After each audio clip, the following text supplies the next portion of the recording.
Today's horror story is written by Frost Jr. My friend RJ has always been interested in puzzles, so much so that it sometimes drove a wedge between him and other people. He tends to get invested in more elaborate ones to the point of obsession. And if you're not as quick to put something together as he is, he can be a bit condescending.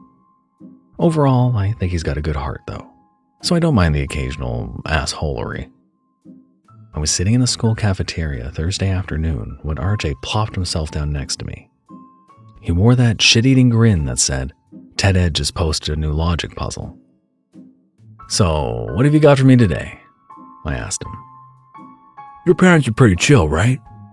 he asked back through a mouthful of pizza. "I mean, yeah, I guess. Depends on what you mean." "You think they'd let us go out Saturday morning around 3? I want to try something out."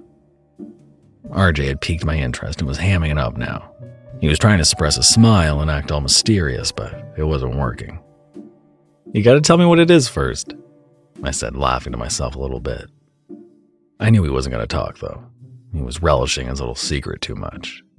He just shrugged his shoulders at me and turned his head back towards his pizza. "I'll tell you more this weekend." Friday night came, and I got a text from RJ around 10. "Don't fall asleep, dickhead. I'll be there at 3 sharp." I knew why he was doing this. RJ didn't have a car and relied on me to take him places pretty often. Where he wanted to go at 3 a.m. was beyond me, though. He's not exactly the kind of guy to get drunk in the woods. By 3 o'clock, I was on my second cup of coffee and still fighting to stay awake. RJ showed up at the front door, wide awake. "Ready to go to McDonald's?" he blurted out as soon as I opened the door. I mimed slamming the door in his face, which didn't change his attitude in the slightest. "I think you finally owe me an explanation," I said, shaking my head. "Why are we going to McDonald's?" RJ explained it to me as we got into the car. He spends a lot of time on 4chan. I don't. Apparently he came across this thread about weird receipts at McDonald's. There were a couple pictures included from people who had received these receipts. They all had a number written in red ink at the bottom of the paper. As an aside, I tried to find this thread he was talking about while I went to post this, but didn't have any luck. I don't ever use 4chan, though. If anyone can find the receipt pictures and link them in the comments, I'd really appreciate it. RJ told me that some people noticed all the receipts were processed at 3:33 a.m. on a Saturday. This little detail is what got them thinking this wasn't a coincidence, but might be some sort of big McDonald's challenge, kind of like Cicada 3301 or something. I actually thought it was pretty cool. I knew KFC did something like this with their Twitter account. They sent the guy who figured it out a picture of him getting a piggyback ride from Colonel Sanders. I thought maybe RJ and I could get one with Ronald McDonald if we figured this out. All the receipts had another thing in common. They had all ordered exactly 5 menu items. The red number at the bottom of the receipt was always a digit between 0 and 5. These menu items differed from receipt to receipt, but they were all numbered orders. For example, number 1 was always the Big Mac. RJ explained that this led him to guessing that the numbered menu items formed some sort of code that needed to be input in the right order. "And I think I know what the passcode is," RJ said in a dramatic whisper. "Look at the receipt with a red 5 on the bottom. They ordered 2 number 1s, 2 number 4s, and a number 8. I think those are the digits of the passcode. 11448. They just need to be rearranged." "And you figured out the right order?" I asked excitedly. "I'm pretty sure I did. I just hope no one else has beaten me to it." "Well, what is it?" "You'll see soon enough," RJ replied. His sly grin had returned. I pulled into the McDonald's parking lot. It was almost completely empty. I could see a couple employees and a lone customer inside. There was no one in the drive-thru line. "Just pull up to the start of the drive-thru and sit there. Don't place an order yet," RJ instructed me. "We have to place this order at exactly 3:33. I didn't like the idea of holding up the drive-thru line. But like I said, there was no one around, so I figured it wouldn't be too much of a problem. We sat in silence for the next couple of minutes. I kept an eye on my mirrors to see if anyone was trying to get into line. RJ kept an eye on his phone. watching every passing minute. At 3:32, he told me to drive up to the speaker. We sat there for what seemed like an eternity as the poor employee tried to get us to talk to her. As soon as a minute passed, RJ leaned over to my window and placed our order. "I'd like a number 1. I'll take another number 1, please. Number 4. Number 8. And another number 4. We watched as each number popped up on the little screen next to the speaker. RJ seemed satisfied with the results. The employee told us to pull forward. "So, how'd you know that was the order?" I asked RJ. He wouldn't tell me though, he just smiled and shrugged his shoulders again. We got our order and paid. The woman working the window didn't give us a little wink or a knowing nod or anything. In fact, she seemed incredibly bored. I handed the bag to RJ and he tore through it for the receipt.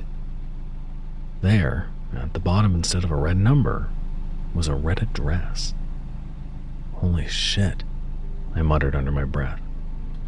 RJ waved the receipt excitedly at the employee. "Is this it? Are we supposed to go here?" he asked her. The woman seemed incredibly confused. She looked at the receipt and squinted her eyes. She told us she had no idea what the address was or why it was on her receipt. RJ and I exchanged incredulous glances. Were the employees not in on this? Who was monitoring it and writing in the red ink? Maybe they were just instructed to play dumb. We pulled out of the driveway and I had RJ put the address into his phone. It was only about a 50-minute drive from where we were, and sure enough, it was another McDonald's. At this point, I was totally invested. RJ didn't even have to ask me. I was already driving towards the second location. Once we got on the road again, it was completely silent. There were no cars or people anywhere on the street. I suppose it wasn't too weird for such an odd hour. Still, something wasn't sitting right with me. RJ seemed to feel it too, a sense of calm. There was no sound other than the purr of the engine, no rustling tree leaves, no overhead planes, no crickets. Nothing. I shrugged it off at the time as a side effect of being so tired, but now I'm not so sure. When we finally got to the second McDonald's, the parking lot was completely deserted. There were no cars, not even for the employees. All the lights inside the restaurant were on, but peering through the windows, it didn't seem like anyone was inside. "That's weird," I said as we walked up to the front door. "There's no one here." I reached forward and pulled on the glass door, expecting it to be locked. Instead, it gave way immediately, letting off a cheery chime that seemed to linger in the air. Hello?" I called out as we walked into the McDonald's. As I spoke, my breath appeared like a thick cloud in front of me. It was freezing inside. Each of our footsteps echoed off the tiled linoleum floor. "Is anyone here?" Silence. "This is so fucking weird," RJ whispered. "I'm gonna go check the kitchen. Maybe there's someone back there." I wasn't sure if that was a good idea, but he was already leaping over the counter. "We should go," I said. "I don't want to get in any trouble here. This feels weird." "No, wait, hang on," he snapped back. "What's that?" RJ was behind the counter looking out towards the seating area. I turned around, following his gaze. There, alone on a table in the middle of the room, was a single Happy Meal box. We made our way over to the Happy Meal. On closer inspection, we could see a napkin sticking out from under the box. There were 2 words written in the same red ink. "Choose one." I looked back at RJ and he was just nodding at me furiously to open the box. So I opened the cardboard and reached inside. There were 2 small figures wrapped in plastic. Happy Meal toys. But as I looked at them more closely, a feeling of dread began to settle in the pit of my stomach. The figure in my right hand was short and stocky, while the one in my left hand was taller and more slender. One wore a green hoodie and jeans. The other was in basketball shorts and a t-shirt. It was us. The figures were so detailed, down to our eye color and shoe brands. They were dressed exactly as we were at that moment. Terrifying accuracy. RJ reached over and took his figure from my hand. Who could have? RJ started asking through increasingly quick breaths. examining his own likeness in the toy.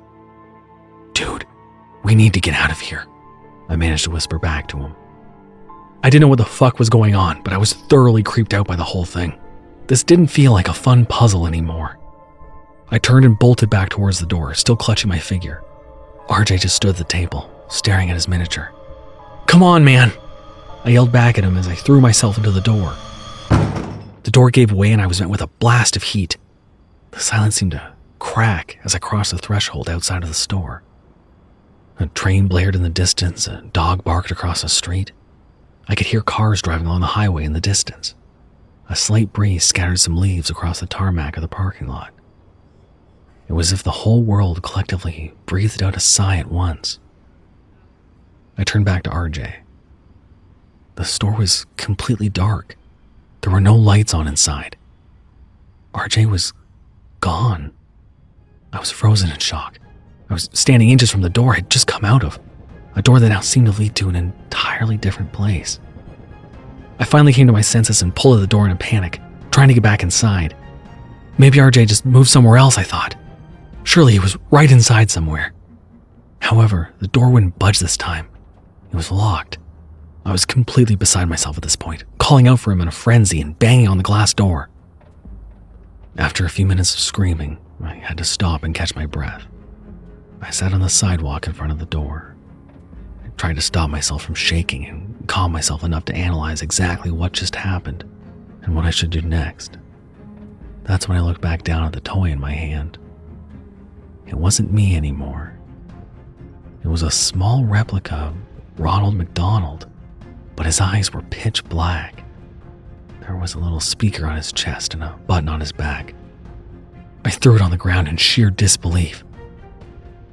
As it hit the sidewalk, the toy let out a grainy whisper. "Good choice. Now start running."